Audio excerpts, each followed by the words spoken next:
കൊല്ലത്ത് യുവാവിനെ പെൺസുഹൃത്തിന്റെ അച്ഛൻ വിളിച്ചു വരുത്തി കൊലപ്പെടുത്തിയെന്ന് ബന്ധുക്കളുടെ മൊഴി.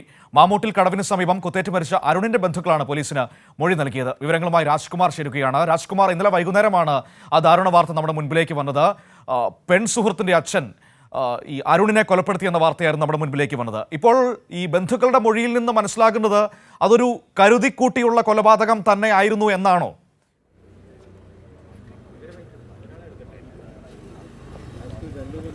മനു, ഇപ്പോൾ ഞാനീ നിൽക്കുന്നത് മോർച്ചറിയുടെ മുന്നിലാണ്. അരുണിൻ്റെ ചേതനയറ്റ മൃതശരീരം ഇപ്പോൾ ഇതിനുള്ളിലുണ്ട്.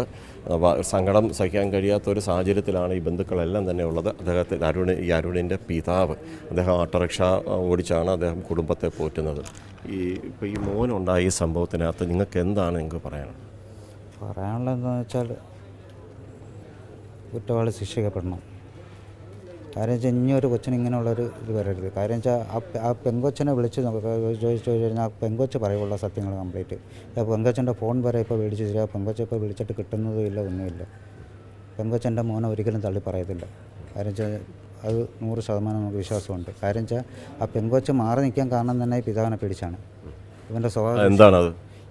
സ്വഭാവ ദൂഷ്യം വെച്ചാൽ ഇവൻ ആ കൊച്ചു കുളിക്കുന്നിടത്ത് ഓട്ടയിട്ട് നോക്കുകയും കാര്യങ്ങളൊക്കെ ചെയ്ത് അങ്ങനെയാണ് ആ കൊച്ചിൻ്റെ തള്ളയ്ക്കും അറിയാം. കൊച്ചിൻ്റെ തള്ളയാണ് മാറ്റി നിർത്തിയിരിക്കുന്നത്.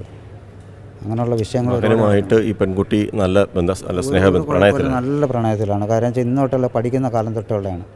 ഇതിൽ വളരെ വ്യക്തമായി തന്നെ ബന്ധുക്കൾ അവരുടെ ഈ അരുണിൻ്റെ കുടുംബം പറയുന്നത് വിളിച്ചു വരുത്തി കൊലപ്പെടുത്തുകയായിരുന്നു. ഇന്നലെ വൈകിട്ട് 5 മണിയോടുകൂടി ഇവരെ വീട്ടിലെത്തിയ കൊലപാതകി പ്രസാദ് അരുണിനെ അന്വേഷിക്കുന്നു.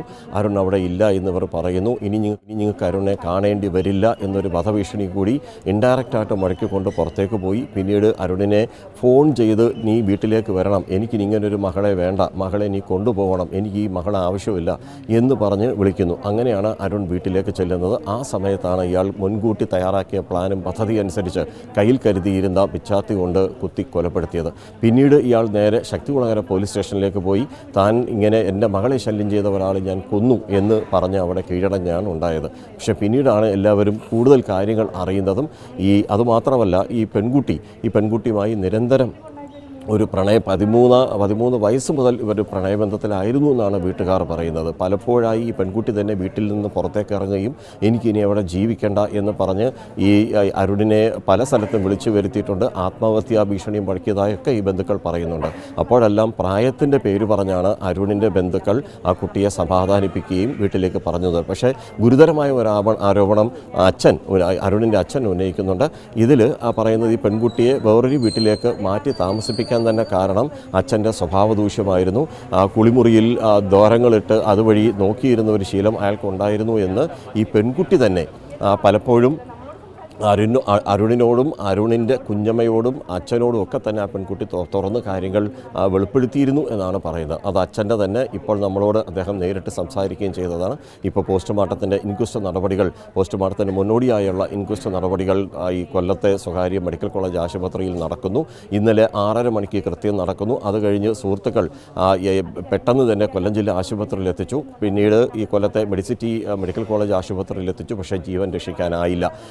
അതിനുശേഷം ഇപ്പോൾ ഇവിടെ മോർച്ചറിയിൽ സൂക്ഷിച്ചിരിക്കുകയായിരുന്നു. ഇനി അല്പസമയത്തിനകം പാരിപ്പള്ളിയിലേക്കോ അല്ലെങ്കിൽ തിരുവനന്തപുരം മെഡിക്കൽ കോളേജ് ആശുപത്രിയിലേക്കോ പോസ്റ്റ്മോർട്ടത്തിന് കൊണ്ടുപോകാനാണ് തീരുമാനം. നീതിക്ക് വേണ്ടി, അരുണിൻ്റെ നീതിക്ക് വേണ്ടി ഏതറ്റം വരെയും പോരാടുമെന്നാണ് കുടുംബം ഒന്നടങ്കം പറയുന്നത്. അരുൺ.